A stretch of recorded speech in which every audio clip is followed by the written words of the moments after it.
পেরিয়ে গিয়েছে দুদিন, কিন্তু এখনো শেষ হলো না ভোট গণনা। আনুষ্ঠানিকভাবে ভোটের ফলাফল ঘোষণা করেনি পাকিস্তানের নির্বাচন কমিশন। পাক ন্যাশনাল অ্যাসেম্বলিতে মোট আসন 336, আর যার মধ্যে সরাসরি ভোট হওয়ার কথা ছিল 266টি আসনে। ভোট গ্রহণের প্রাক্কালে এক প্রার্থীর মৃত্যুর কারণে 265টি আসনে ভোট হচ্ছে। 70টি আসন মহিলা এবং ধর্মীয় সংখ্যালঘুদের জন্য সংরক্ষিত রাখা হয়েছিল, আর এই সংরক্ষিত আসনগুলির ওপর সরকার গঠন নির্ভর করে না। ফলে 265 আসনের মধ্যে 133টি আসন যে দল পাবে সেই দল পার্লামেন্টে নিম্নকক্ষে সংখ্যাগরিষ্ঠতা অর্জন করবে। ইমরানের দলে পিটিআই এর স্বীকৃতি বাতিল হওয়ায় তবে ইমরান সমর্থিত একাধিক প্রার্থী নির্দল হয়ে নির্বাচিত প্রতিদ্বন্দ্বী নির্বাচনে প্রতিদ্বন্দ্বিতা করেছেন।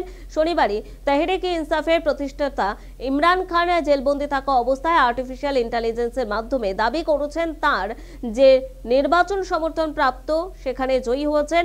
ইমরান খান জাতির উদ্দেশ্যে ভাষণ দিয়ে জানিয়েছেন, আপনারা গণতান্ত্রিক অধিকার প্রয়োগ করছেন এবং রক্ষার দায় আপনাদেরই।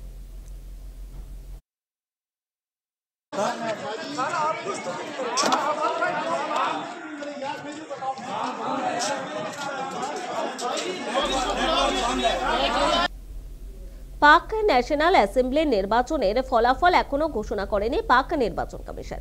বৃহস্পতিবার ভোট গ্রহণ শেষ হলেও ভোটের ফলাফল দুদিন পেরিয়ে যাওয়ার পরও ঘোষণা হয়নি। কারা দখল করবে 265 আসনে পাকিস্তান ন্যাশনাল অ্যাসেম্বলি, তাই নিয়ে শুরু হচ্ছে পাকিস্তানে টানাপোড়েন। পাক ন্যাশনাল অ্যাসেম্বলি ইলেকশনে অংশগ্রহণ করেছিল মুম্বাই হামলার মূল মাস্টারমাইন্ড হাফিজ সৈয়দের দল পাকিস্তান মার্কাজে মুসলিম লীগ। লাহোর কেন্দ্রে প্রার্থী হয়েছিল লস্কর-ই-তৈবার প্রতিষ্ঠাতা হাফিজ সৈয়দের পুত্র তালহা সাঈদ। কিছুদিন আগেই তালহা সাঈদকে স্বতন্ত্র সন্ত্রাসবাদী তকমা দিয়েছিল ভারত, আর সেই তালহা সাঈদকে নির্বাচনে পরাজিত করেছে ইমরান খানের দলে পিটিআই সমর্থিত এক নির্দল প্রার্থী। পাক ন্যাশনাল অ্যাসেম্বলি নির্বাচনে সেই অর্থে কোনো প্রভাব ফেলতে পারেনি হাফিজ সৈয়দের দলে পাকিস্তান মার্কাজে মুসলিম লীগ।